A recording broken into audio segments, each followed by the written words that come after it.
How are you, lover? Guess what? What have you done to yourself?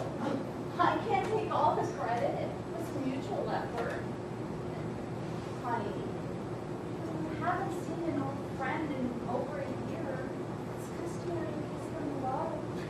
Yes, of course. You okay, pal? I'm fine. Just a little surprised, that's all. You're surprised. I insisted on visiting the dead rabbit's grave. George, why are you in your bathrobe and pajamas in the middle of the afternoon? I'm rehearsing an old coward play. Is something on your mind? Not anymore. You must be, what, 8 months pregnant? Exactly.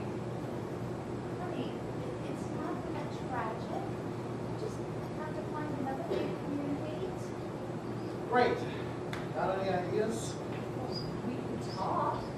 Talk, I can get it home. Well, sex, I can get it home.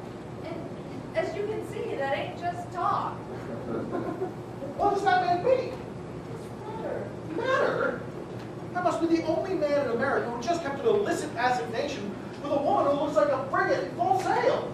And what was that sex at home crap supposed to be about, huh? Was that supposed to reflect on me?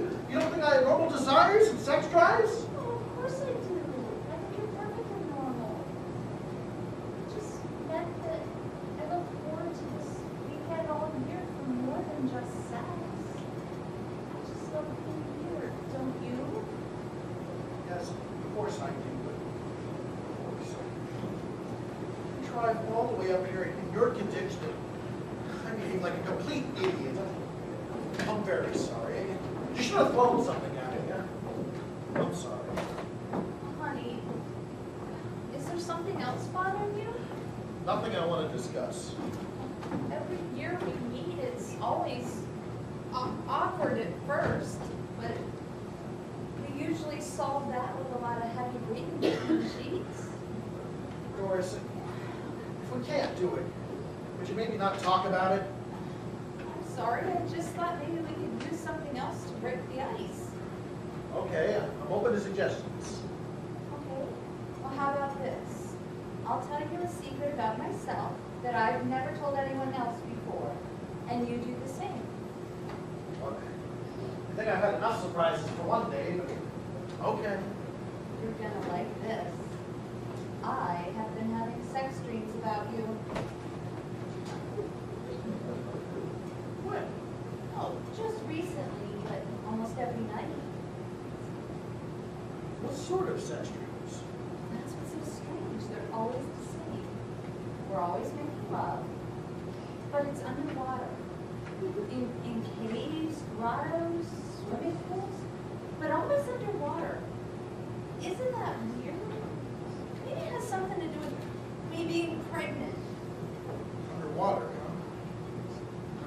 it's your turn. You tell me some deep, dark secret about yourself. I can't swim. Oh, you mean literally? Of course I mean literally. When I say that I cannot swim, I mean that I simply cannot swim. Hey, I was just asking. How come? I don't know. When I was little, I never learned how. Helen only found out because she pushed me on the dock and I nearly drowned. My kids don't even know. When we go to the beach, I say my trick knee is acting up. You have a trick knee. No, they don't know that either. You see, it's working. Now we're talking like two people who make love and everything. You know, that Ethel Kennedy must really like kids. About her, I really am very sorry. I'm very happy to see you. I want to tell you what's real than Okay, might as well get it out in the open. There's nothing to be ashamed of. It's my sex life.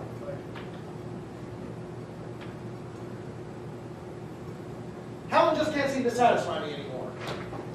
She lost her interest in sex? Well, she tries. God knows she tries. But I can tell she's just going through the motions.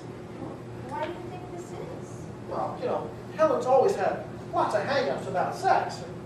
She's always viewed it as a healthy, normal, pleasurable activity. Isn't that just a little bit twisted? Only if you're Catholic. You're joking. But, you know, there's something to be said for a little guilt and shame. I always felt like, you know, if you don't feel at least a little bit guilty, you're missing out on half the fun.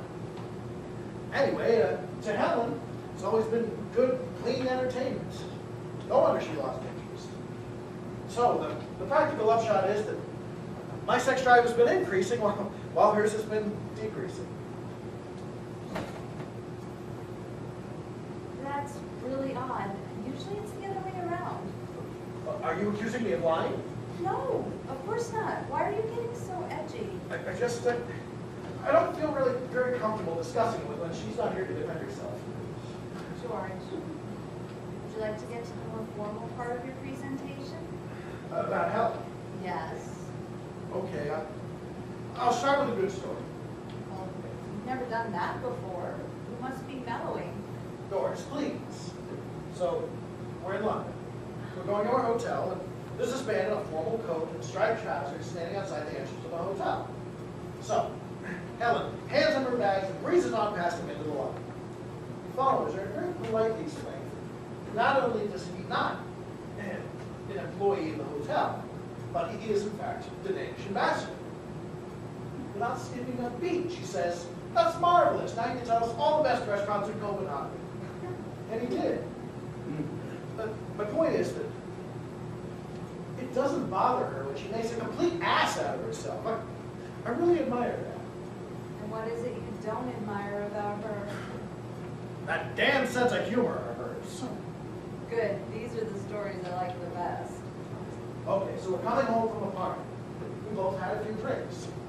We went upstairs, we went for bed, started to make love. Except, nothing's happened. For me.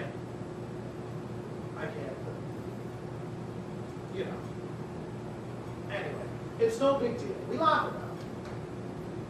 Then, about half an hour later, just as I'm starting to drift off to sleep, she says, "You know, when I married a CPA, I always thought it would be the eyes that would go first."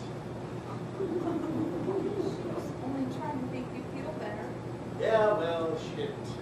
There's some things that just aren't that funny. So, I guess what I'm trying to say is that the thing that bugs me the most about Helen is she broke my pecker. You're impotent? Slightly. So, now 5 of us know. You, me, Helen, and her mother. Who's the fifth? Chet Huntley. I am sure her mother sent him a bulletin for the 6 o'clock news.